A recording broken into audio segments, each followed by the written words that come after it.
Bíblia, coloca o texto que nós lemos, 1 Coríntios, capítulo 1, versículo 20. Mas eu quero que você coloque a NVI, tá bom? A NVI agora, para a gente poder meditar. Essa semana, antes de nós orarmos, eu já falei isso na congregação e eu vou falar aqui também.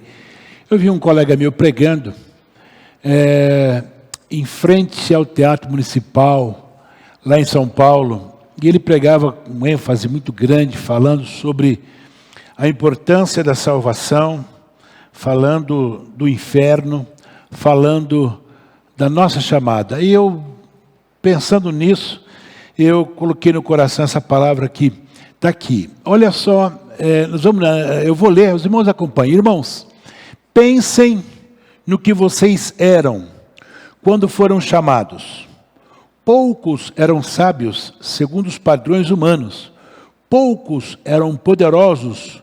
Poucos eram de nobre nascimento, mas Deus escolheu as coisas loucas do mundo para envergonhar os sábios, e escolheu as coisas fracas do mundo para envergonhar os fortes. Ele escolheu as coisas insignificantes do mundo, as desprezadas, e as que nada são, para reduzir a nada as que são, para que ninguém se vanglorie diante dele. E porém, por iniciativa dele, que vocês estão em Cristo, o qual se tornou sabedoria de Deus para nós, isto é, justiça, santidade e redenção, para que, como está escrito, quem se gloriar, glorie-se no Senhor. Amém? Vire para o teu irmão que está ao seu lado e diga assim para ele: éramos improváveis. Oremos. Deus e Pai, mais uma vez, Senhor, eu quero pedir a Tua misericórdia sobre a minha vida. Pai amado, que nessa noite a Tua palavra possa falar forte aos nossos corações e nós possamos ter entendimento, Senhor, sobre esta palavra, porque nós éramos improváveis. Nós não tínhamos nenhuma condição, mas como a Tua palavra diz, Senhor amado, que o Senhor fez as coisas loucas desta vida para confundir as sábias. Deus, usa-me nessa noite, no nome de Jesus, amém. Tome assento, igreja. Glória a Deus. Éramos improváveis, por quanto disso precisamos valorizar a nossa salvação. Se éramos improváveis e hoje o Senhor nos chamou, eu preciso valorizar a minha salvação. Irmãos, a história bíblica, Deus da história, sempre chamou homens, mulheres, que aos olhos do mundo, seriam consideradas improváveis. Pessoas que não é possível que Deus possa chamar, não é? E quando você começa lá atrás, Abraão e Sara. Quem era Abraão e Sara? Do nada Deus os chama. Era um casal que não tinha filho, estéril, né? E perante a sociedade, uma mulher estéril, ela não era nada, ela não valia absolutamente nada. Mas Deus faz deste casal nada mais do que pai de todo o povo de Deus. Quando Deus o chama, diz: sai do meio da tua parentela e vai para uma terra que lhe mostrarei. Falei uma grande nação e tu serás uma bênção. De um casal que ninguém dava a mínima. Improvável. Mas também Deus um dia, ele chama o menino, que o profeta vai à casa de seu pai, Jessé, porque Deus havia dado ordem para que ele fosse à casa de Jessé para ali escolher um novo rei. E Samuel vai. Quando chega lá, aqueles moços todos formosos, preparados para a guerra, e de repente Deus diz: não é nenhum desses, mas um filho tinha sido esquecido. Você não tem mais nenhum, Jessé? Não, tem mais um, mas é um garoto. O menino está saindo da adolescência agora. Traz ele aqui. Quando ele entra, Deus diz: é este. Era o improvável. Era aquele único que jamais alguém poderia dizer que seria um rei sobre Israel. Esse moço, ele foi convidado a ser rei para o povo de Israel e muda a história de Israel. Hoje Davi é considerado o maior rei que Israel já teve até hoje. Improvável. Mas quando nós vamos também lá para o Novo Testamento, de repente, depois de 400 anos, Deus olha uma menina. Por que menina? Para nós seria uma menina. Todos os judeus, eles se emancipavam com 12 anos de idade. Uma menina com 12 anos de idade já podia se casar. Era assim que era a lei. Agora, Deus escolhe uma menina jovem, uma menina que de verdade era ainda uma adolescente saindo para a juventude. E dela, ela é escolhida para gerar ninguém mais e ninguém menos do que o Salvador. E quem era essa menina? Maria. E quem era Maria? Era Maria. Era Maria que morava lá em Belém. E que de verdade ela não tinha absolutamente nada. Não tinha riqueza, não tinha nome. Ela não era da auto-realeza. Não, era Maria. Simplesmente Maria. Também era improvável. Mas o Senhor a escolhe para ser mãe do nosso Salvador. Nós encontramos já Jesus pregando, e ele entra na casa daquele publicano, nós falamos sobre ele esses dias, Zaqueu, e é um homem odiado pela sociedade. Era um homem que Jesus, olhando nós para Zaqueu, e olhando para aquilo que Jesus dizia, era improvável que Jesus pudesse falar com aquele homem. Mas aquele homem sobe em uma árvore com uma única finalidade: conhecer Jesus. Ele queria conhecer Jesus. E quando Jesus passa, Jesus olha para cima e diz: Zaqueu, desça depressa, porque hoje eu vou dormir na sua casa. Aquilo foi um espanto, porque ele era improvável. Não é possível. Jesus vai dormir na casa desse camarada, você é um ladrão. Mas Jesus foi na casa daquele homem que, de verdade, judeus o consideravam ladrão porque ele arrecadava imposto para Roma. E de repente, aquele moço vê a confissão, Jesus vê a confissão dele e diz: hoje chegou salvação nesta casa. Olha que coisa improvável. Deixa eu dizer uma coisa a você que está aqui nesta noite. Nós também éramos improváveis. Mas nós estamos aqui hoje glorificando a Deus. Nós não somos de família rica.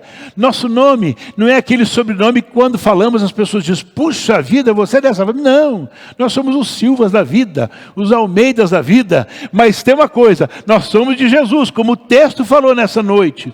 Nós não poderíamos deixar de falar do próprio Paulo. Ou Saulo. Quem era Saulo? Um religioso, fanático, um religioso extremista, na verdade. Era um homem que ele só tinha uma missão. A missão daquele moço que conhecia a lei como poucos era exterminar com aquela coisa que estava nascendo, que eles chamavam de cristianismo. Ele não admitia aquilo, porque Jesus se considerava, as pessoas chamavam-o de rei. Saulo, não admitia aquilo de forma nenhuma. Saulo não admitia que aquele era o seu Salvador, que aquele era o seu Messias prometido no Velho Testamento. Então Saulo tinha uma única finalidade: acabar com o cristianismo. Acabou? Não. Ele era improvável de ser um cristão. Se tinha uma pessoa que ninguém imaginaria que fosse um dia chamado, seria Saulo. Mas de repente, Saulo se torna o maior pregador dos gentios. Ele se torna o maior dos apóstolos. Saulo se torna o homem que seria a referência para a igreja de hoje e até a volta de Jesus. Por quê? Improvável, mas é o que o texto diz. O texto, ele é muito claro, mas Deus escolheu as coisas loucas do mundo para quê? Para envergonhar os sábios. Por conta disso, deixa eu dizer uma coisa a você. Você, nós éramos improváveis. Os obreiros que aqui estão eram improváveis. A orquestra que aqui está era improvável. E nós hoje, na palavra do Caio, no próprio testemunho do Eli, no próprio testemunho do Natanael, a gente viu uma coisa: a alegria de nós termos Jesus como Senhor e Salvador da nossa vida. Então, se nós éramos improváveis, por que eu não glorificar a Deus? Se eu era improvável, eu preciso valorizar o que nós cantamos aqui hoje. Eu preciso valorizar os testemunhos que ouvimos aqui nesta noite. Eu preciso valorizar a minha salvação, aquilo que eu ganhei sem merecimento. E é interessante dizer que nossa condição, a minha condição, a sua condição, antes de conhecer a Jesus e o plano da salvação, era a pior condição possível, ao ponto do profeta Isaías escrever uma coisa, quando você lê aqui, você fala: meu Deus, era isso. Ele fala assim: olha, mas todos nós, Isaías foi no Velho Testamento, Isaías foi o profeta que mais falou da graça, que mais falou de Jesus. E ele fala assim: mas todos nós somos como o imundo, e todas as nossas justiças como trapo de imundícia. Todos nós murchamos como a folha, e as nossas iniquidades como um vento nos arrebatam. Olha só, Isaías está falando a condição do homem. Isaías foi aquele homem que mais falou da salvação, foi o mais que falou de Jesus, foi o homem que ele falou exatamente como Jesus iria morrer, o que Jesus passaria, foi ele, Isaías. E agora ele fala o que nós éramos. Como o próprio Paulo escreve no capítulo 3, versículo 10 de Romanos, ele fala assim, como está escrito: não há justo, nenhum sequer, não há quem entenda, não há quem busque a Deus, todos se extraviaram, a uma se fizeram inúteis, não há quem faça o bem, não há um sequer. O pastor Eli falou aqui hoje, que ele estava desviado dos caminhos do Senhor, conhecia a palavra, mas estava distante, estava longe. Como está escrito aqui, ó, não há um justo sequer. Ele não buscava Deus. Ele estava completamente extraviado longe. Não era a minha condição, não era a sua condição. Era a nossa condição. De verdade, também nós éramos improváveis. Nós éramos jamais, como aquele bebum, como aquele adúltero, como aquele homem que ele é um mau pai de família, aquele filho que é um mau filho, aquela mulher que é uma mulher que não valoriza o esposo, é aquele esposo que não valoriza. Nós éramos como trapo de imundícia, improváveis, mas tem uma coisa: a graça nos alcançou, o sangue de Jesus nos alcançou, e hoje nós podemos glorificar a Deus, porque o texto é muito claro, não é? Olha, o texto fala assim: quando vocês foram chamados, poucos eram sábios, segundo os padrões humanos, poucos poderosos, poucos eram nobreza, mas Deus escolheu as coisas loucas, Deus te escolheu. Então, irmão, eu vim aqui nessa noite para dizer para você que nós éramos improváveis. Por conta disso, nós precisamos valorizar a salvação em Cristo Jesus. Agora veja só, os improváveis são escolhidos por Ele. O Senhor nos escolheu. Mas veja só o que o texto diz: Deus escolheu as coisas loucas desse mundo para envergonhar os sábios.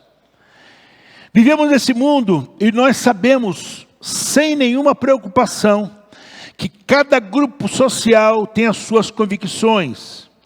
E que na maioria das vezes geram o que? Preconceitos, desprezo. Não é? Muitas vezes nós somos discriminados, nós somos desprezados, nós muitas vezes sofremos preconceito de todas as formas. Por quê? Porque nós não somos aquela pessoa que chega com o melhor carro, não somos aquela pessoa que moramos no melhor condomínio da cidade, não somos aquela pessoa que colocamos a roupa de marca. Nós não somos aquela pessoa que temos um grande nome, mas tem uma coisa: Deus escolheu as coisas loucas desse mundo para confundir as sábias. Deus, Ele faz isso, e nós às vezes, nós mesmos temos dificuldade. É por conta disso que nós precisamos valorizar a salvação em Cristo Jesus. O Senhor te chamou, o Senhor te comprou, o Senhor te escolheu. Você entende isso, igreja? O Senhor te escolheu. Tanta gente para escolher, Ele escolheu Maria. Como Maria? Sim, Ele te escolheu. Você é filho, você é herdeiro, você tem parte naquilo que Deus preparou para nós. Louvado seja o nome do Senhor. Como eu disse, durante 400 anos, Deus não falou com o seu povo. Os irmãos imaginam o que é isto? 400 anos. Olha só o que aconteceu. O templo de Salomão foi destruído. Depois, reconstruíram o templo. E esse templo foi destruído novamente. Aí, chega um homem em Israel e ele constrói o maior templo que alguém poderia fazer. Herodes. Tanto que o nome dele é Herodes o Grande, porque tudo que ele fazia era grande. Tudo que ele fazia era assim, de uma proporção enorme. Herodes o Grande, ele faz o maior templo, 4, 5 vezes maior do que o de Salomão, que foi destruído, para agradar o povo judeu. Mas Deus não falava com o povo. A arca não estava mais lá no lugar dela, já tinha sido roubada. Ou sumiram com ela. Ou alguém escondeu até hoje, ninguém sabe para onde foi a arca do concerto, que é onde Deus se manifestava. Não existia mais.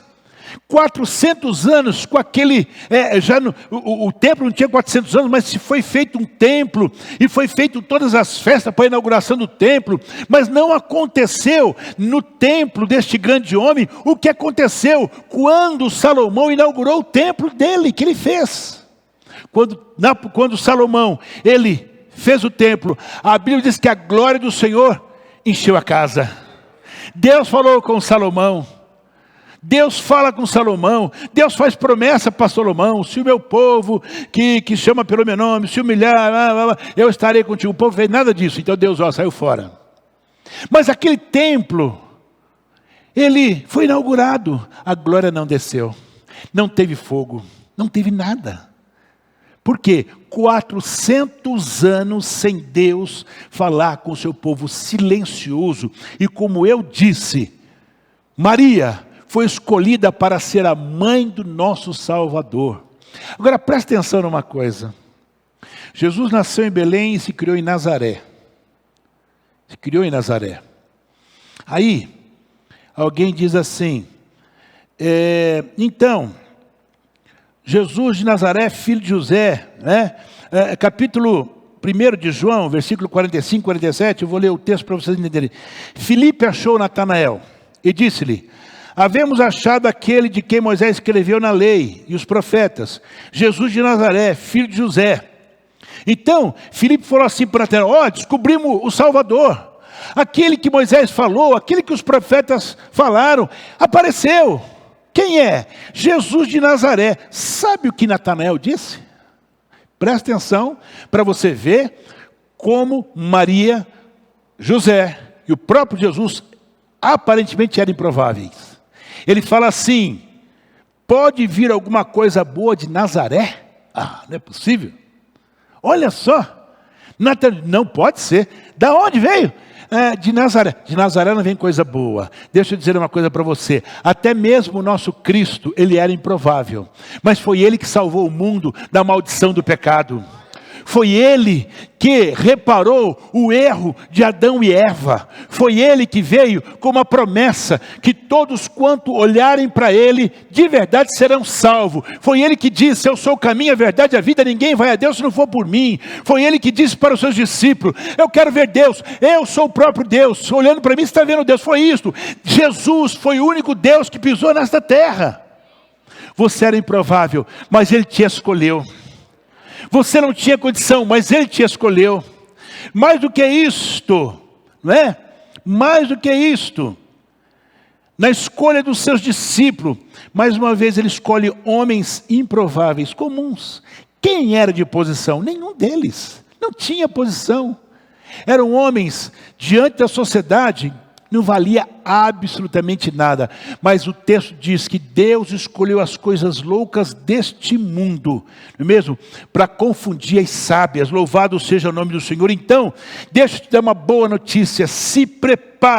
Você é um escolhido para fazer a diferença nesse mundo e revelar o Pai, os céus, aqueles que estão órfãos, aqueles que estão distantes, aquele que não tem esperança. Eu falei para vocês no início dessa mensagem que eu vi um colega pregando em frente ao Teatro Municipal em São Paulo. Eu fiquei impressionado, falei, meu Deus do céu, olha que coisa maravilhosa. O rapaz está pregando, ele está falando de salvação, ele está falando que existe céu, que existe inferno e que as pessoas precisam se converter. Ele está anunciando o reino de Deus. Irmão, você foi escolhido para fazer a diferença neste mundo. Você foi escolhido para você valorizar a salvação em Cristo Jesus.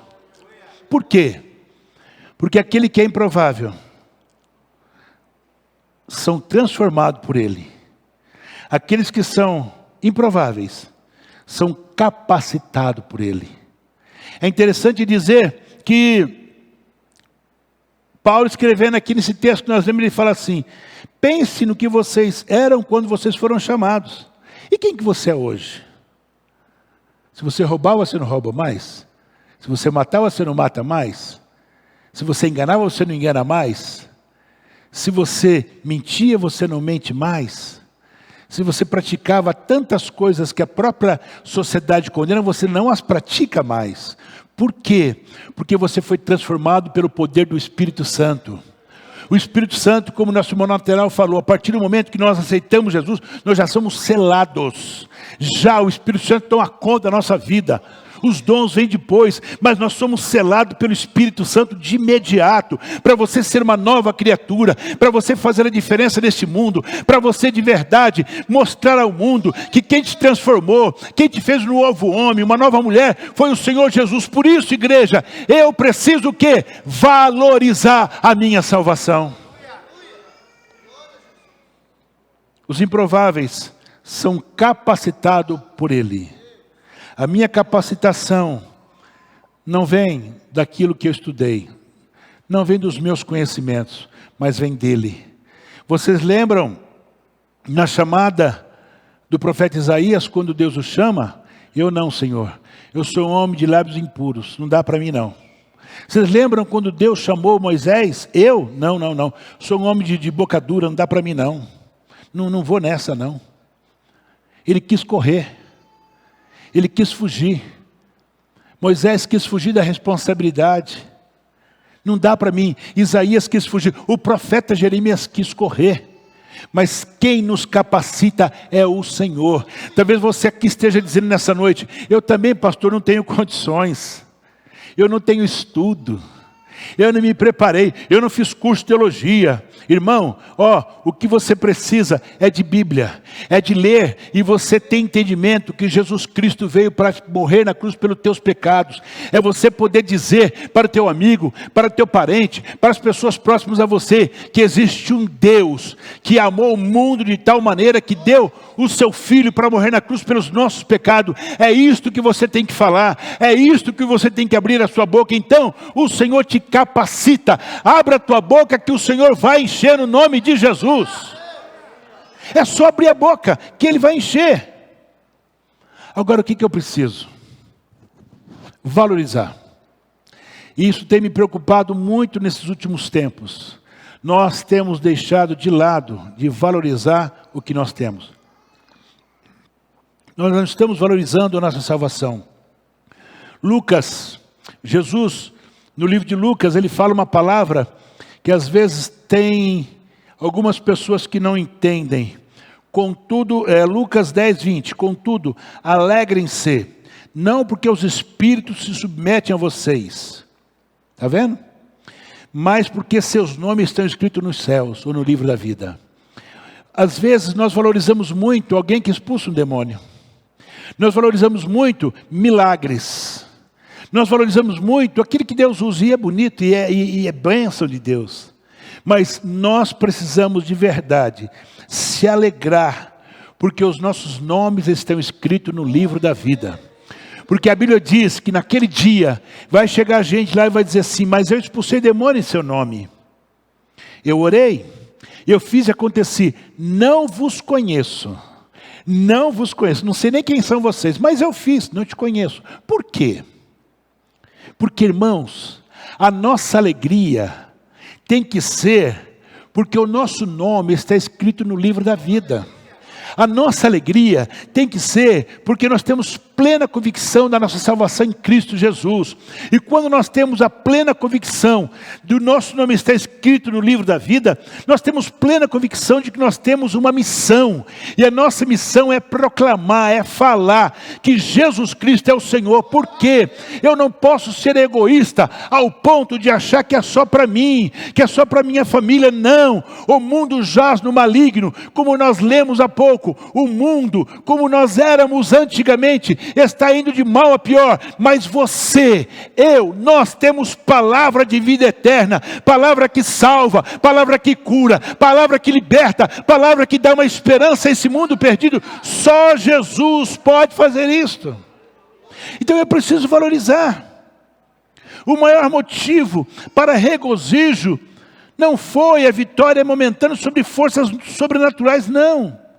Mas o nosso maior triunfo eterno é de ser alistado entre os cidadãos do céu. Arrolado significa o quê? Registro, em um registro público. Nós fomos registrados em um cartório público, dizendo, olha, o seu nome está escrito no livro da vida. Louvado seja o nome do Senhor por isso. Por quê? Temos que valorizar a salvação. Preste atenção nisso. Isso é muito sério. Porque após a morte, não teremos outra oportunidade para reconciliar com Deus. Você entendeu?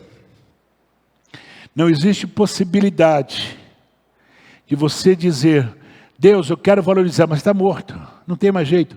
No livro de Lucas tem uma passagem muito interessante, no capítulo 15, no capítulo 16,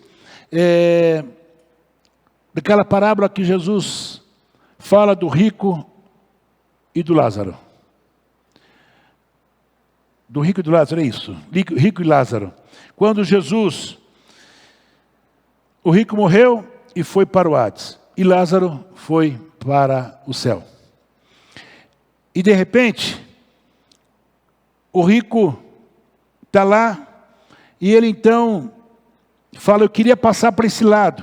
Aí Jesus diz assim, entre vocês e nós há um grande abismo, de forma que os que desejam passar do nosso lado para o seu, ou do seu para o nosso lado, não conseguem. Ou seja, quem está no céu não passa para o outro lado, quem está no inferno não passa para o céu.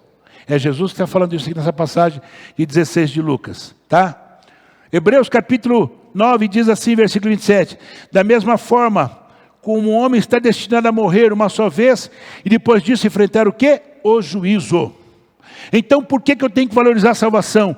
Não haverá oportunidade de nós nos reconciliarmos com Deus após a morte. Não existe isso. Não, pastor, mas sabe o que é? Tem o purgatório. Aonde que você encontra purgatório na Bíblia? Não existe. Não tem purgatório. E a mensagem do nosso irmãozinho lá em frente ao teatro era exatamente isso. Ele dizendo assim, eu vou contar 2 mentiras para vocês. Primeira mentira, não existe purgatório. Segunda mentira, que dizem que não é inferno, mas o inferno existe. Então a mentira é dizer que não existe o inferno. Purgatório, não existe purgatório. A Bíblia é clara que em Hebreus, não é? Estamos destinados a morrer. E depois disso enfrentar o juízo. Não tem aquela coisa de passar no purgatório para purificar. E não tem mais também o que dizem algumas religiões. Não, você vai encarnar e você vai voltar melhor. E depois você morre e volta melhor. E você morre e volta melhor. Isso é mentira do diabo. Não existe. A Bíblia diz, segue-se o juízo. Por que eu tenho que valorizar de verdade a salvação? Porque após a morte não há mais nenhuma oportunidade. Alguém veio falar para mim uma vez lá no cemitério de Formosa. Era a morte de um irmão nosso, muito fiel. E tinha muitos parentes não crentes, amigos. Era uma pessoa que morou no bairro durante anos. E quando acabou a cerimônia, que enterramos e tal, chegou um parente e falou assim para mim, seu pastor, posso te fazer uma pergunta? Eu falei, à vontade. O senhor não acha que é uma coisa desagradável vocês cantarem no dia que morre um crente seu? Eu acho um absurdo. Vocês cantam, né? Vocês glorificam a Deus. Vocês não respeitam as famílias? Eu deixei ele falar. Ele falou. Eu disse, posso te responder? Não, estou aqui para o senhor responder. E foi bravo comigo. Eu falei assim, sabe o que acontece? Esse teu parente que acabou de falecer, ele está no braço do pai. Ele falou, que pai? Deus. O quê? Está no braço de Deus. Ele não vai mais sofrer as agúrias dessa vida como eu e você. Ele passou da morte para a vida. O rapaz ficou me olhando assim, dizendo, mas com base no quê? Eu falei, com base na palavra de Deus. Só isto. Nós cantamos porque nós nos alegramos. Apesar da dor da separação, nós nos alegramos. Por quê? Porque esta pessoa que passou, ela não está mais vagando. Ela não está em purgatório. ela não vai voltar para ser purificada, já está no braço de Deus, é por isso que nós celebramos. E tem coisa melhor que isto. O Eli falou que ele foi promovido, não é uma bênção de Deus, foi promovido, que festa que nós vamos fazer, que bacana. E quando ele morrer, nós vamos fazer festa também. Por quê? Porque ele está no braço do Pai. O dia que eu morrer, pode fazer festa, porque eu estou no braço do Pai. Irmãos, por que eu tenho que valorizar a minha salvação? Porque após a morte não tem mais solução. Então hoje, valorize a salvação que o Senhor te deu, porque você, nós éramos improváveis, nós não tínhamos direito, mas o sangue de Jesus nos alcançou. Glorificado seja o nome do Senhor para sempre. Por que temos que valorizar a nossa salvação? Porque o inferno é real. E a alma do homem continua viva eternamente. Como é que é? É isto. O inferno é uma realidade. Como o céu é uma realidade. Não é? 25 e 46 de Mateus, Jesus diz: e estes irão para o castigo eterno, mas o justo para a vida eterna. Depois Jesus diz assim: se a tua mão o fizer tropeçar, corte-a. É melhor entrar na vida eterna mutilado do que ter nas duas mãos e ir para o inferno, onde o fogo nunca se apaga, onde o verbo não morre e o fogo não se apaga nunca. Olha só, naquela parábola, o rico fala assim: então chamou o pai Abraão, tem misericórdia de mim, e manda que Lázaro, presta atenção no que o rico que estava no inferno fala para Abraão, que ele via também lá no céu. Manda que Lázaro molhe a ponta do dedo na água e refresque a minha língua, porque eu estou sofrendo muito neste fogo. Presta atenção nisso. Existe uma mentira, e essa mentira é a mentira do diabo, que diz que quando você morre, acabou. Acabou. Você vira fumaça. Você já era. Mentira do diabo. Isso aqui, carne, de verdade vai acabar. A Bíblia é clara. Volta para o pó da onde veio. A Bíblia diz lá em Gênesis que Deus fez um boneco de barro, sobrou sobre as suas narinas e deu vida, fôlego de vida. Nós somos feitos do barro da terra. Então, da onde veio, vai voltar. Mas tem uma coisa. A nossa alma vai viver eternamente. Para a condenação eterna ou para o gozo eterno. Por isso que eu tenho que valorizar demais a minha salvação. Salvação por si próprio já diz, salvação, eu sou salvo. E não falo isso com egoísmo, não falo isso para me aparecer, porque a Bíblia me dá esta garantia. É a palavra de Deus. A Bíblia diz que você, nós não merecíamos, nós não podemos fazer absolutamente nada pela nossa salvação. É de graça dada por Deus, é a graça de Deus. O Senhor nos escolheu, o Senhor nos deu a condição de um dia nós passarmos para o lado de Jesus. Eu escolhi, você escolheu, então o Senhor te deu hoje um novo nome, e esse novo nome é salvo na pessoa de Jesus. Glória a Deus. Então veja só, algumas religiões, algumas seitas ensinam que não existe inferno e que as almas pecadoras serão eliminadas depois do julgamento.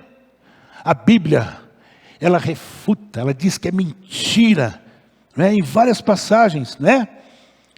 Por quê? Lá no livro de Eclesiastes, tem um texto muito bonito no capítulo 31 e no versículo 11. Diz que Deus pôs no coração do homem a ideia da eternidade. Como é que eu provo? Como é que nós podemos provar isso hoje? Deus colocou no coração do homem a ideia de eternidade. Lê um pouco da história antiga. Lê um pouco sobre os imperadores, tanto chineses como japoneses, como os egípcios, os faraós. Lê um pouco, você vai ver que todos eles não queriam morrer. Eles dariam tudo para continuar vivo. Os egípcios era pior ainda. Eles faziam aquelas tumbas, e na sua maioria estão naquelas pirâmides. E lá eles enterravam com todos os seus bens, todo o seu ouro, toda a sua prata, tudo que era dele enterrava junto, porque eles achavam que eles iam um dia ressuscitar, e quando ressuscitasse, estava lá todos os seus bens. Eles não queriam morrer. A morte para o imperador, para um faraó, era a pior coisa que poderia acontecer. Porque Deus colocou no coração do homem, independente do homem ser salvo ou não, a eternidade. Nós não nascemos para morrer. Quem nos faz morrer é o pecado. Foi o pecado que entrou no mundo que deu ao homem a morte. O que Deus falou para a mulher, para o homem? O dia que você comer dessa fruta, certamente morrerás. É isto. A ideia da morte não existia quando Deus fez o homem, não. A morte só entrou no mundo depois que o homem pecou. Certamente morrerás, e morreu. O homem agora tinha um tempo de vida, mas ele teria que morrer. Mas Deus colocou no coração dos homens o desejo de viver eternamente, e glorificado seja o nome do Senhor. Eu e você podemos glorificar a Deus e dizer assim: nós vamos viver eternamente, porque nós aceitamos a Jesus como o Senhor e Salvador da nossa vida. Oh irmãos, isso é para glorificar a Deus, isso é para nós darmos de verdade valor. Nós éramos improváveis, nós não tínhamos direito, mas hoje eu valorizo aquilo que Deus me deu pelo seu Filho Jesus Cristo. Então, glorifique a Ele, porque você é salvo na pessoa dEle. Por que devemos valorizar a nossa salvação? Porque há consciência, ou seja, a memória na eternidade. Ainda voltando para a parábola lá de Lucas. Ele respondeu, o rico que estava no inferno: então eu lhe suplico, pai, manda Lázaro ir à casa do meu pai, pois tenho 5 irmãos. Deixa que ele os avise, a fim de que eles não venham também para esse lugar de tormenta. Olha lá. Nós precisamos valorizar a salvação, porque após a morte a consciência. Na eternidade a consciência. Tanto quem está no inferno como quem está no céu. Aqui o rico está no inferno, e ele fala: olha, então pai Abraão, faz o seguinte, manda Lázaro ir lá, pregar para os meus irmãos, para o meu pai, para que eles não venham para cá. Você está entendendo? Então por que eu preciso valorizar? Porque eu e você fomos destinados para o céu. Jesus, tudo que ele falou se cumpriu, e o que não se cumpriu vai se cumprir. Ele disse: eu vou, mas eu volto para buscar vocês, para que aonde eu estiver, vocês estejam comigo. E ele foi para onde? Foi para o céu. Ele foi para o céu. Pastor, sabe que esse negócio de céu, eu tenho um pouco de dúvida, sabe? Porque lá fala que o céu é de ouro e cristal. Como é que nós vamos viver numa rua de ouro e cristal, pastor? Que conversa que é essa? A gente está acostumado a ter celular 5G. Nós estamos acostumados com a televisão boa. Nós estamos acostumados... Como é que é esse negócio de viver no céu? Eu acho que eu falei esses dias aqui, que eu estava vendo a vida do Fred Mercury. Acho que eu comentei aqui, né? Aquele vocalista do Queen. Ele falando com o amante dele... O amante fala assim para ele: puxa Fred, você vai para o céu, você tem um coração muito bom, porque ele era generoso mesmo, ele era generoso. Você vai para o céu. Ele falou assim: eu não quero ir para o céu, eu quero ir para o inferno. Olha só que o Fred Mercury, se você procurar, você vai achar isso. Eu não quero ir para o céu, não, eu quero ir para o inferno, porque lá no céu deve ser um negócio assim muito monótono, eu quero uma coisa mais sacudida. Aí o Fred fala assim para o amante dele: você também, você vai para o inferno comigo, nós vamos para o inferno lá e nós fazemos uma festa lá. Tá bom. A mentalidade daquele que não conhece Deus é isto. Só que ele esquece de ler lá no livro de profeta Isaías, que essa terra aqui, ela vai passar por uma transformação. E nós vamos viver nessa terra aqui. Essa terra vai voltar o que era na época do Jardim do Éden. Irmão, de onde é que tira os remédios que você toma? De onde que tira? Das plantas. É planta. Todo remédio é de planta. Sabia disso? Todos os remédios que nós tomamos, pode procurar, são de plantas. O Brasil é o país que mais tem planta que se tira remédio. Então quando Deus fez o mundo, Deus fez com tudo certinho. Mas quando Fred Mercury estava para morrer, nos seus dias, Ele está dormindo, dormindo, ele não dormia mais. E ele começa a balbuciar palavras, e o amante fala, para que você está fazendo? Você está falando com quem? Ele fala assim, eu estou orando. Orando? É. E ele fala para o seu amante, eu daria tudo o que eu tenho para viver. Eu queria viver, eu não queria morrer. E ele começa então a orar, para quem eu não sei, mas estava orando. Está entendendo?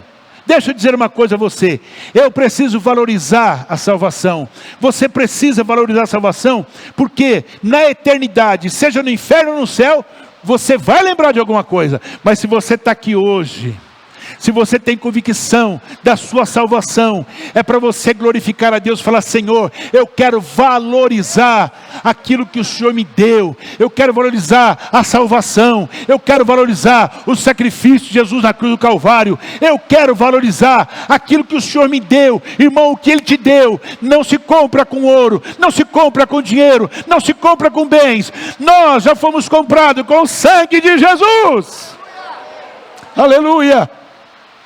Valorize o que você tem. Valorize no nome de Jesus. Valorize. A Bíblia deixa claro que o inferno não foi feito para o homem. Não.